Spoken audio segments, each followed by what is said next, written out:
आज Doubtnut app download करें। Doubtnut पर अपने सभी गणित, रसायन विज्ञान, भौतिक विज्ञान और जीव विज्ञान के डाउट्स का करो सफाया। बस प्रश्न की फोटो खींचो, एक ही प्रश्न को क्रॉप करो और तुरंत वीडियो सोल्यूशन पाओ। अभी डाउनलोड करें। हेलो बच्चों, क्वेश्चन में दिया है तरंगाग्र को परिभाषित कीजिए। पहला क्वेश्चन है, तरंगाग्र को परिभाषित करने के लिए हम एकदम सिंपल सा एग्जांपल लेंगे। मान के चलिए कि ये पूरा तालाब है, इतना बड़ा हमारे पास तालाब है। इस तालाब के सेंटर पर मध्य में मैं एक पत्थर फेंक दिया। पत्थर फेंका तो एक लहर उठा। ये लहर ऐसे सब जगह जाएगा, देखिए ऐसा गोल गोल लहर बनेगा हर बार। तो ये लहर ही तरंगाग्र है। क्यों? क्योंकि स्रोत से, ये स्रोत था ना, तो स्रोत से समान दूरी पर जो समान कला में सभी बिंदु होंगे, जैसे ये वाला बिंदु, देखिए स्रोत से समान दूरी पर सभी समान कला पे होंगे, जैसे ये बिंदु, ये बिंदु, ये बिंदु, ये बिंदु, ये बिंदु। तो इनका पूरा मिला करके जो पथ बनेगा, यही हमारा जो बनेगा वो क्या बनेगा? तरंगाग्र बनेगा। आ रहा है समझ में? वही हमारा क्या बनेगा? तरंगाग्र बनेगा।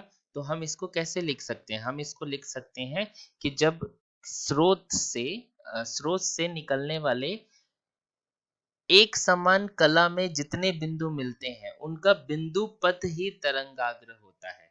स्रोत से निकलने वाले समान दूरी पर एक कला में चलने वाले सभी बिंदुओं का बिंदु पथ तरंगाग्र होता है। एकदम ध्यान रखेंगे, ये डेफिनेशन जो है याद रखेंगे। दूसरा दूसरा क्वेश्चन ये है कि हाइगेंस सिद्धांत का उपयोग करके अपवर्तन के नियम को सत्यापित कीजिए। तो उसके लिए देखिए हमने चित्र लिया हुआ है, हाइगन के नियम को हम लेंगे। तो देखिए मान के चलिए, इसमें हम मानेंगे कि भाई ये माध्यम एक है, ये माध्यम दो है। माध्यम दो जो है वो बड़ा है और माध्यम एक छोटा है। मतलब ये जो है ये विरल है और ये जो है ये सघन माध्यम है। ठीक है, तो देखिए एक प्रकाश गिरा ए पर और ये अपवर्तित हो गया आर पर। अब भाई प्रकाश गिरा तो इस प्रकाश के समानांतर एक और प्रकाश लूंगा, ऐसे चलेगा, और इसके लंबवत एक ऐसे बी नाप दूंगा, यहां से लंबवत दूरी रहेगा। अब देखिए मैं मानूंगा कि इस पर प्रकाश का वेग जो है माध्यम एक में वो v1 है और माध्यम दो में प्रकाश का वेग है v2। और इसके लिए हमारे पास समीकरण है। कैसे समीकरण है? माध्यम एक का अपवर्तनांक लिखूंगा c बटे v1 तथा माध्यम दो का अपवर्तनांक लिखूंगा c बटे v2। क्योंकि भाई वेग है ना v1 और v2, तो ये n1 और n2 तो आ गया। ठीक है भाई, कोई दिक्कत नहीं है, n1 और n2 आ गया। ठीक है, इसके माध्यम का ये n1 है और यहाँ का अपवर्तनांक जो है वो n2 है। अब देखिए मैं क्या किया, इसके समानांतर एक रेखा लिया जो यहाँ तक मिलाया। ठीक है, अब ये अपवर्तित होके यहाँ तक आया। तो यहाँ तक आया तो मैं फिर से C से इस AE पर लंब डालूंगा। ठीक है, अब देखिए दो त्रिभुज बना, एक ABC और एक बना AEC। ये I है तो ये भी I होगा और ये R है तो ये भी R होगा। तो मुझे अपवर्तन का नियम निकालना है। तो सबसे पहले अपवर्तन के नियम से स्नेल का नियम निकालना है। तो स्नेल के नियम में sin I बटे sin R होता है। तो देखिए त्रिभुज कौन कौन सा त्रिभुज है? त्रिभुज जो है पहला त्रिभुज है त्रिभुज ABC में, पहला त्रिभुज ले लिए। अब त्रिभुज ABC में जब लिया तो देखा कि भाई साइन आई लिखूंगा। साइन आई बराबर क्या लिखूंगा? देखो लंब कितना है BC और आधार कितना है, कर्ण कितना है, सॉरी AC, लंब बटा कर्ण, साइन आई निकल गया। अब देखिए मैं मानूंगा कि जो t एक समय है, t एक समय है, किसके लिए समय है? तरंग धैर्य के लिए। किसके लिए सर तरंग समय है? तरंग धैर्य के लिए। तरंग धैर्य B से C तक जाने में, B से C तक जाने में T समय लगाता है, T समय लगाता है। ये है भाई। इसी प्रकार ए से ई तक जाने में भी वह टी समय ही लगाएगा। ए से ई तक जाने में भी वह टी समय ही लगाएगा। और जब टी समय लगाएगा तो देखिए दूरी, इसकी दूरी कितनी हो जाएगी, वेग गुणित समय BC, और इसकी दूरी कितनी हो जाएगी AE, वेग गुणित समय, समय जो है वो T है। तो मैं क्या लिखूंगा, मैं लिखूंगा कि BC बराबर V1T और AE बराबर V2T। देखिए तो यहां से मैं इसको क्या लिख सकता हूं, साइन आई बराबर V1T बटे AC, समीकरण 1। ठीक है, और कौन सा त्रिभुज ले लूंगा, त्रिभुज लूंगा, देखिए त्रिभुज लूंगा AEC। तो कौन सा त्रिभुज लिया, त्रिभुज AEC में, AEC में लूंगा तो क्या लिखूंगा, देखिए ये R है, R है, ये R है ना, तो R बराबर क्या होगा, लंब बटे कर्ण, लंब कितना है AE और कर्ण कितना है AC। तो मैं लिखूंगा साइन आर बराबर लंब बटे कर्ण, लंब है AE और ये है AC। AE को लिख सकता हूं V2 इंटू टी और अपॉन AC, समीकरण 2। तो मैं लिख सकता हूं समीकरण 1 तथा 2 से क्या लिखूंगा, साइन आई बटे साइन आर। यहां लिखूंगा, देखिए ये बनेगा V1T बटा AC और ये बनेगा V2T बटा AC, ये पता चलेगा। देखिए AC से AC कट जाएगा तो लिखा जाएगा V1T बटे V2T, T से T भी कट जाएगा तो लिखा जाएगा V1 बटे V2। ये तो आ गया। अब देखिए मैं ऊपर एक समीकरण लिखा था जिसमें लिखा था कि N1 बराबर है C अपॉन V1 और N2 बराबर है C बटे V2। तो N1 बटे N2 कितना हो जाएगा, यहां से हम निकालेंगे N1 बटा N2 कितना हो जाएगा, तो N1 बटा N2 होगा V2 बटा V1। ठीक है ना, ऊपर से होगा ना, तो N1 बटा N2 को मैं लिखूंगा, ये कितना है V2 बटा V1, या मैं N2 बटा N1 को लिख दूंगा V1 बटा V2। तो ये समीकरण 3 और ये समीकरण 4। तो समीकरण 3 तथा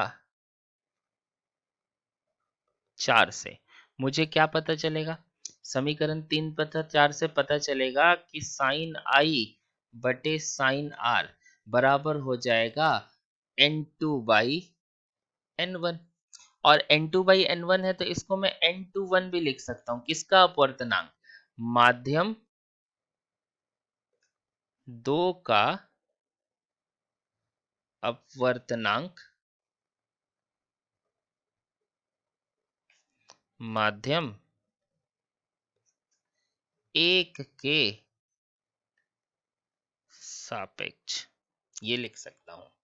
तो ये हमारा पहला क्वेश्चन सॉल्व हुआ। अब दूसरे क्वेश्चन पे चलते हैं। दूसरा क्वेश्चन जो है हमारे पास बोला है कि भाई, दूसरा क्वेश्चन देख लेते हैं क्या बोला है, प्रकाश के विवर्तन से रैखिक ध्रुवित प्रकाश किस प्रकार प्राप्त होता है।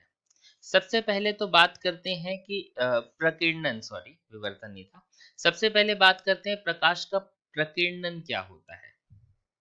प्रकाश का प्रकीर्णन क्या होता है, तो प्रकीर्णन की जब बात करेंगे तो हम सीधा सीधा लिखेंगे प्रकाश का प्रकीर्णन क्या होता है। देखिए प्रकाश का प्रकीर्णन होता है कि जो सूर्य से, मान के चलिए ये जो है ये सूर्य है, सूर्य से जो प्रकाश आता है वो अध्रुवित प्रकाश होता है।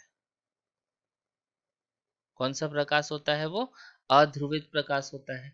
और अध्रुवित प्रकाश क्या होता है, जो सभी दिशाओं में कंपन करता है, जो सभी दिशाओं में क्या करता है, कंपन करता है, तो उसको मैं बोलूंगा वो कौन सा प्रकाश है, अध्रुवित प्रकाश। मतलब कैसा कंपन करेगा, देखिए सभी दिशाओं में कंपन कर रहा है, ये आगे पीछे भी डॉट लगा रहा हूं, मतलब अंदर बाहर, सतह के अंदर सतह के बाहर, और ऐसे लंबवत भी खींच रहा हूं, मतलब ऊपर नीचे भी, ये सतह के अंदर बाहर ये लंबवत, ये सतह के अंदर बाहर ये लंबवत, तो इसको बोलते हैं अध्रुवित प्रकाश। अब क्या होता है जब ये किसी कण से टकराता है, ऐसे ही पूरा चलेगा ना, जब ये किसी कण से टकराएगा तो कण से टकराएगा तो इसमें क्या आने लग जाएगा, देखिए जब ये कण से टकराता है तो कण इसको क्या करता है, अलग अलग दिशाओं में प्रकीर्णन कर देता है।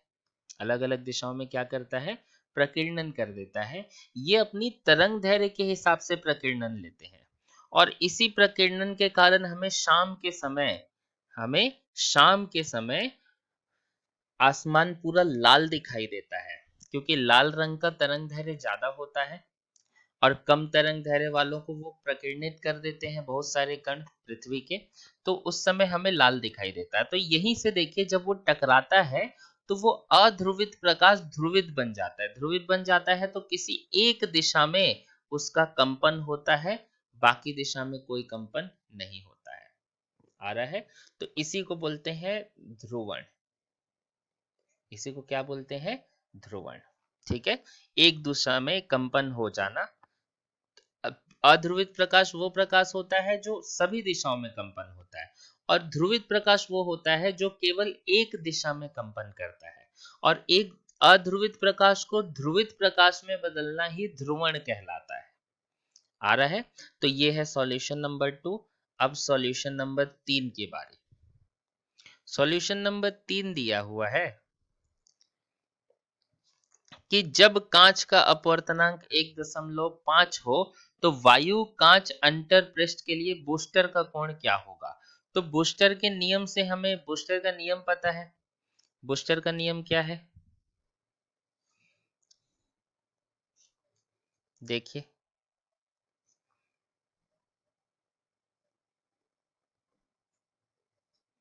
बूस्टर के नियम से म्यू बराबर होता है 10IB, जहां IB जो है ये बूस्टर का कोण है। अब म्यू दिया है ना 1.5, म्यू दिया है 1.5, तो यहां से कितना हो जाएगा 10IB। तो IB की वैल्यू कितनी हो जाएगी, IB जो हो जाएगा वो 10 इनवर्स 1.5 हो जाएगा। तो ये आपका तीसरे क्वेश्चन का सॉल्यूशन है। और कोई क्वेश्चन है क्या? ठीक है, कोई क्वेश्चन नहीं है। Thank you. कक्षा 6 से 12वीं से लेकर नीट, IIT, JEE वो एडवांस के लेवल तक 1 करोड़ से ज्यादा छात्रों का भरोसा। आज ही डाउनलोड करें डाउटनेट ऐप या व्हाट्सएप करें अपने सारे डाउट्स 8400 400 400 पर।